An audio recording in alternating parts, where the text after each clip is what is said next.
What's up, everybody? Welcome back to another video by Helmet to Helmet 49ers podcast. Today, we will be doing a 49ers vs. Chargers preview.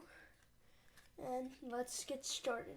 Also, I was not able to get my friend on here. It's my normal co-host. Yes, that's me. My dad. Still here. So we just finished watching an amazing game. Yes, the Bills versus the Vikings. Oh, that was crazy. And overtime, wow, that was a great game. On both drives, I thought they were both going to get a touchdown. First, I thought the Vikings were going to get a touchdown, but they didn't. Yep. They got the field goal. But then I thought the Bills would get the touchdown because they were driving. They were driving down too. Yep. Oh man. But then Josh Allen threw an interception in the red zone to Patrick Pearson. Yes, he did. What a close one. I was hoping. Actually, they're both fine. I don't care who wins, The who Vikings loses, are but 8-1. that's an amazing record for the Vikings. I don't think anybody really thought much of the Vikings, but they're playing very well. All right. But let's start off with the injury reports. Eric Armstead is out. He's not going to play because he has that foot and ankle injury. Mm-hmm. Once again, he's missed like 5 games in a row. I haven't really counted. And he's so important, right? Yeah, but he hasn't had a great season because of injuries. Yeah, exactly, because of Kind of injuries. disappointing. But he's so important to the defense, to that interior line, that I think we are really missing him. He makes a big difference in the run game and passing game too. So I hope he comes back soon. Hope he comes back next week. Yeah, we should put him on 4-week IR. He's already been up for 4 weeks. But next, Samson Ebukam is doubtful with a quadricep and Achilles injury. Kyle Shanahan did say that there was a chance he would play too. Well, yeah, he would play. That's what you were saying.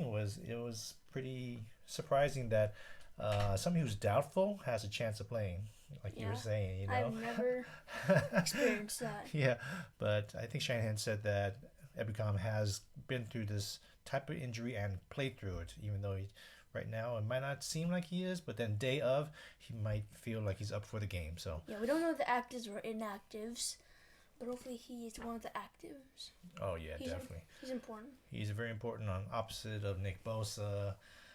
Though we do have, Menhu, Jackson, yeah. So if he doesn't play, that's more time for Jackson. We can see some sacks and then flips right after. He does that cartwheel flip or something. YouTube that you can do a backflip. I was like, what the heck? Yeah, exactly. That'll be his sack celebration. Okay, he's gonna get a penalty, definitely. Yeah, too much celebrating. If he breaks the record for the most sacks, like 7 sacks, he's gonna do a backup 7 times. But we gain more people coming back than losing people. Oh, most definitely. A whole load of people coming, right? 8 players. Greenlaw, Debo, Juszczyk, Jennings, Jordan Willis, who I was not expecting to play, and Elijah Mitchell, Porter McKivitz, and Azeez Al-Sire. Mm-hmm. That's all very important players. Very important. Yeah, starters. Those are Greenlaw and Jennings, Juszczyk, Mitchell. Those are all starters for us, man. We are. Yeah. 6 of these are starters for us. After the bye, we are getting a lot of people back, which is great. For the second half of the season, hopefully. Yeah, of course, it has to be right after the bye week. Yeah, I know it's. Like, does the bye week heal people more? All coincidence that all these people got hurt in different times and are coming back all at the same time. But the reinforcements are here, and I hope they really do what they should be doing and dominating, when we play the other team, the Chargers. Yeah. But I know this is old news. Jason Wright tore his Achilles. Yeah. So sad, huh? We haven't talked about it. But I thought he could be our starting cornerback this year, but Yeah, unfortunately towards Achilles. with E-Man going out and Verrett coming back from injury, right? It seemed like it was going to be a perfect fit, but I was a little skeptical. I wasn't going to count those chickens until it hatches, so I was not going to say that Verrett was going to start or play much at all until I see him on the field. And unfortunately, so sad. This is, I don't know how many seasons he's injured, maybe 6 or so. Yeah, seasons we're not where- signing him after the season.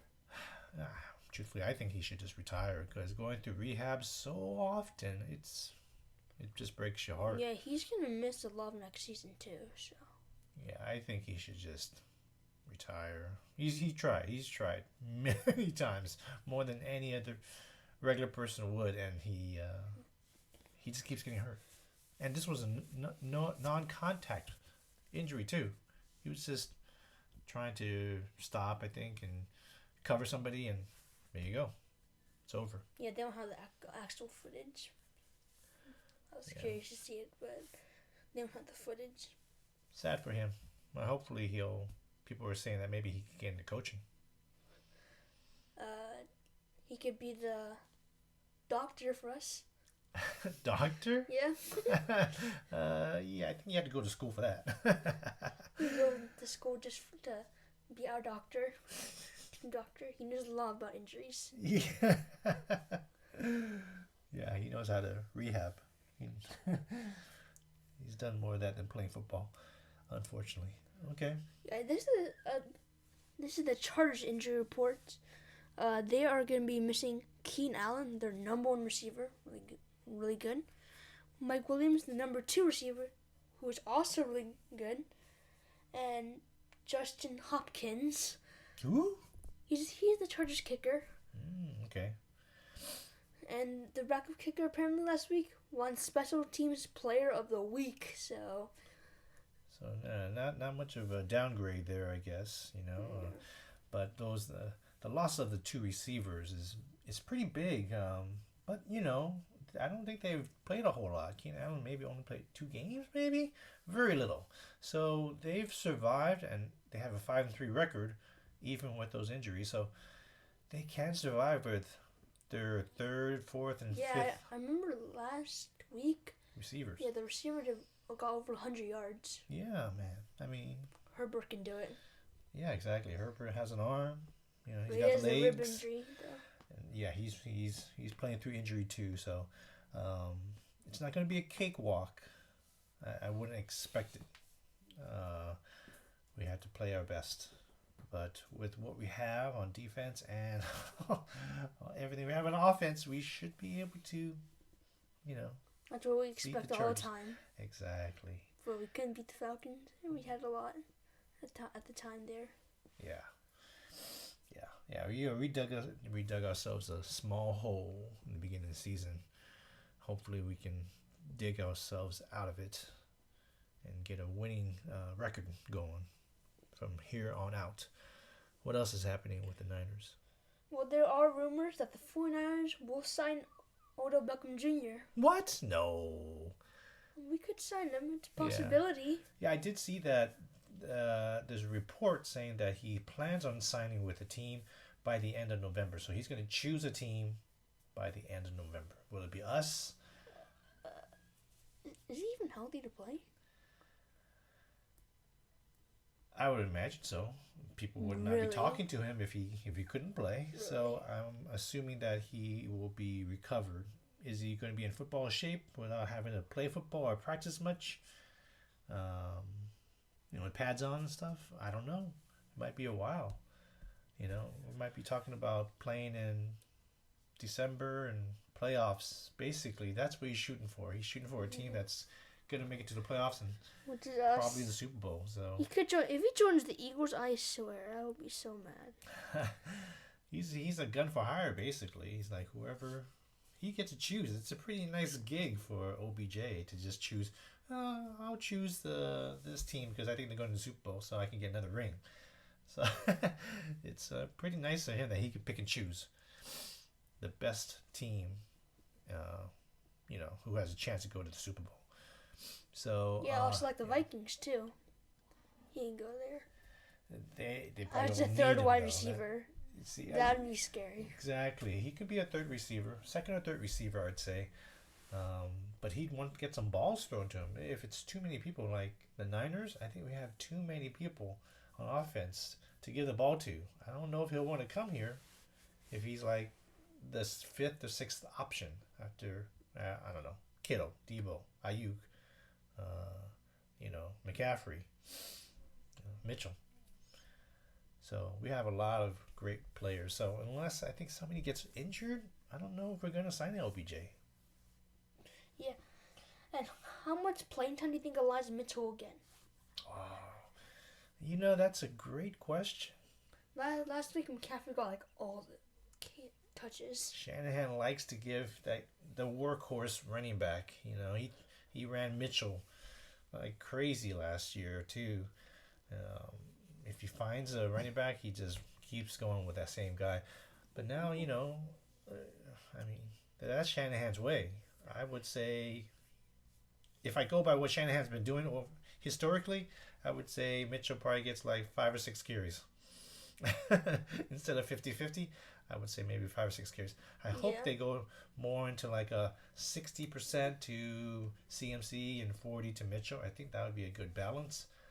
It would be an amazing 4-player backfield.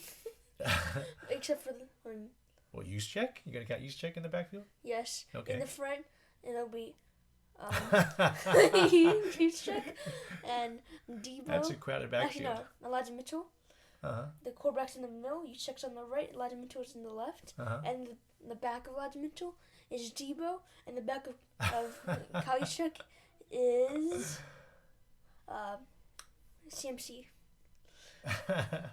So that's like, including a quarterback, that's like 6 people in the there won't be any receivers on the outside. It'll just be the offensive line and a bunch of people behind them. Yep, for good blocking. I don't even know if that's a legal formation. If you can have that many people in the backfield, I don't know. Can you have that many? Colorado will take advantage of that immediately. He's gonna run like 5 people in the backfield at the same time. Everybody's in motion, going circles, running in circles. They're all tired by the time they even hike the ball. Williams is going. Yeah, that'd be funny. I mean, if it's something that imaginative and that unique, I would love to see something like that from Shanahan, as long as it works. If it blows up in their face, forget it. Yeah, just throw a screen pass to CMC. But do you think Jimmy Ward can still play slot? Well, he wasn't real happy about playing slot when he first returned from injury. With the bye week, you'd imagine We make some changes. he has a chance to go back to free safety and make some changes. But the thing is, if Verrett came in, became cornerback 2, Lenoir could go back to slot. Nickel, exactly. And maybe Jimmy Ward will go to free safety. And then Gibson will go back to backup, third safety. But since Verrett got injured, everything, I think, is going to stay the same as what it was before the bye. Hey, don't forget, we have another slot corner, which Womack. And don't forget the guy that was in the training camp. Dante Johnson? No. Remember, we met him, got his autograph, picture. The Cuisinart? Yeah, exactly. He was going to be the starting slot corner until Womack looked like he was better. And then Womack didn't even play slot corner. But then we didn't even have a Cuisinart on the team. Yeah. We cut him for some reason. They cut him, yeah. So I don't know if he's playing somewhere, but that's a person that he's available maybe. You don't need to trade for him. The trade deadline's over. He's not another team, I hope. And if so, pick him up if we need a slot corner. Yeah. I don't know. Anyways, should Jimmy Ward play? He will play, I think. He will stay where he's at. That's where I don't want him to, but he probably will. Yeah, I think so. That's what I think. I think so. I mean, really, if Verrett came back and was cornerback 2, then things could shift around. But right now, this is as good as it gets, I think, with the secondary. Yeah, but do you think... This is in our division. The Seattle Seahawks lost to the Buccaneers 21-16. Yay! So Very that happy. puts the Seahawks record at 6-4. Ah, 6-4. Yeah, that's a pretty good record. Better than ours. Yeah, but even if we win, we're still not gonna be number one in the West because they're one game ahead of us, and we had a bye week. Yeah. It'll take time. I mean, if our team is better in time, our record will improve, and theirs will not, hopefully, and we will take over the West. That's what we're hoping. And so far, we did beat them in head-to-head. So we beat them once, and right now that's good. We are leading. If it's a tiebreaker, we are winning that. Plus, we are 2-0 with the Rams. So right now we're 3-0 in our own division, which is perfect for tiebreaker. So that's We haven't even faced the Cardinals though. yeah, exactly. Those. But they're the worst in the West, aren't they? Yeah, they're playing terribly, but sometimes Kyler Murray, Is you know, annoying. isn't he's like a Russell Wilson type of annoying. But faster. Faster. Oh, great. Yeah, another guy like that. So sometimes Arizona can give us a hard time, even if they're not playing so well. So yeah, I won't say that those are locks to beat the Arizona Cardinals, but so far we are 3-0, and which is great. So now let's do scores and predictions. Oh wow. Okay. Yeah. Well, we're not doing predictions, but we're doing who do you think will have a breakout game on offense and defense? I'll choose offense, and then I'll also choose defense, and then you choose offense, and then you also choose defense. Okay. Go first. So I think that Deebo Samuel will finally have a breakout game. Man, that was my player. That was my player. Yes. Yeah, great. He'll What? have like about 80 yards, I think. Not the breakout game, but actually no, 100 yards. Okay. I think this is You talking about all-purpose yards, no or you receiving. talking about receiving? Okay. He's not gonna go to the backfield ever again because CMC and Elijah Mitchell are both the running backs. I don't know. I hope we can still see him in the backfield. I mean, here and there, He's sprinkle been him in struggling this season in to the backfield. surprise. Yeah, totally. But just to switch things up and to surprise the other team. Don't be so We have been like fake handing off to him.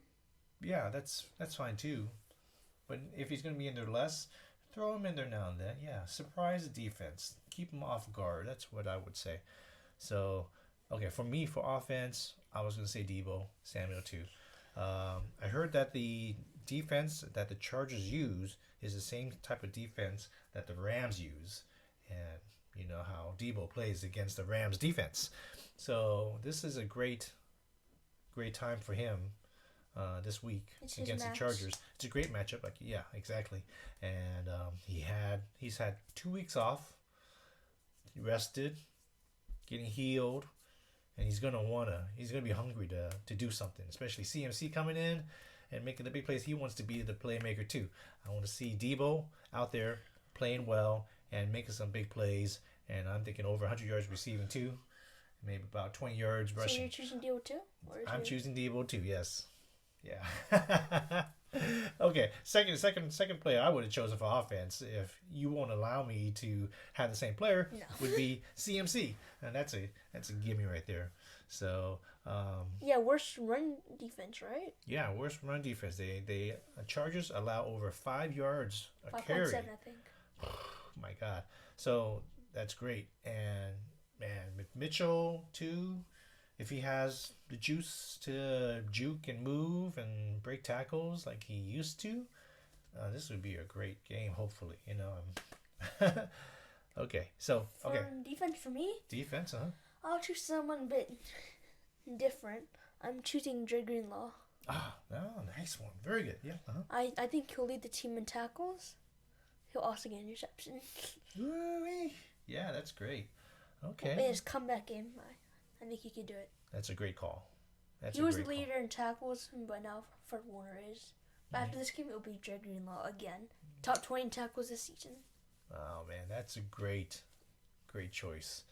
I'm gonna go with a little slight surprise, and hopefully the upside is Drake Jackson.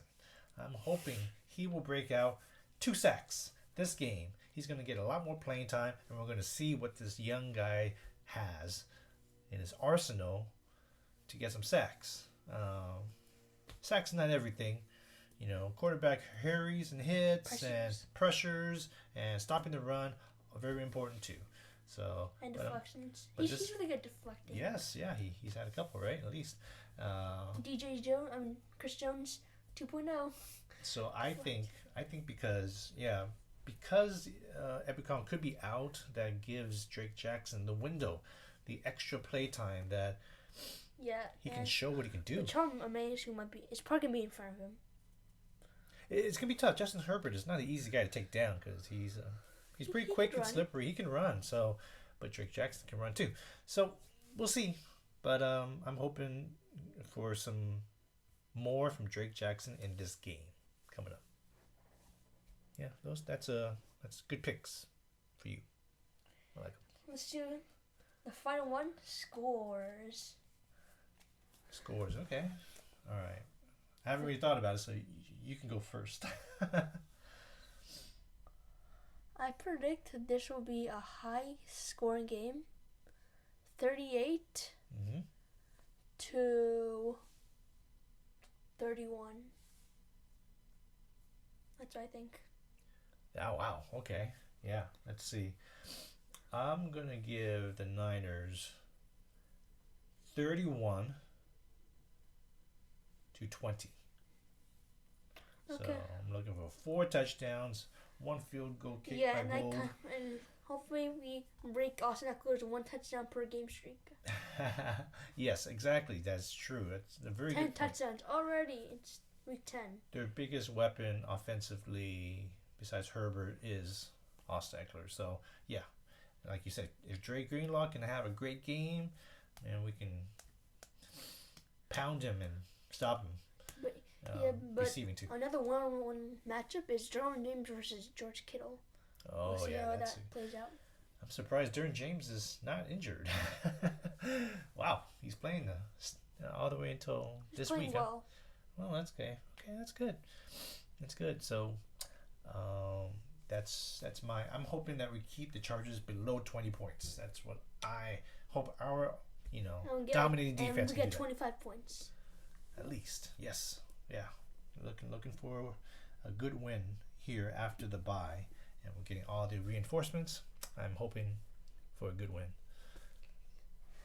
Well, that wraps up for today's preview podcast. The game is Sunday Night Football, 5:20 p.m. Prime but time. If you live in the East Coast, then it's 8:20 p.m. It is on NBC, and we are at home. Yes. Next games, we are going to be at home. Yeah, we're playing a lot of games at home, right? Then Mexico, right? Next week against the Cardinals. That's a home game for us. That's after that is the Saints. Saints. We're going to that one. But yeah. And then the Dolphins after that. And then, wait, and then is it the Buccaneers after the Dolphins too? Yeah.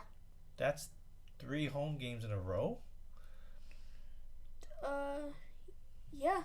Wow. Wow, okay. He called 4 games. Or 5 games. Well, this one one and then Mexico. Yeah, they can be 5 games in a row, basically. And the next is at Seahawks. Next is versus Commanders at our home. And then at Raiders. And then the Cardinals to end off the season. So two away games. After Mexico, there's 2 away games for us. Yeah. Huh? Wow. I hope we play as good as at home as we do on the road.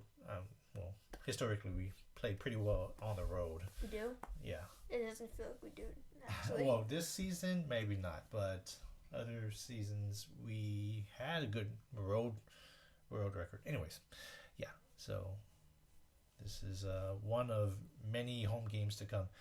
And hopefully this will be the time when we can turn this season around. Yes, we turn to 5-4. Yes. That's right. And the Chargers turned to 5-4 too. Okay, now this wraps up for today's preview podcast. Please like and subscribe. And goodbye.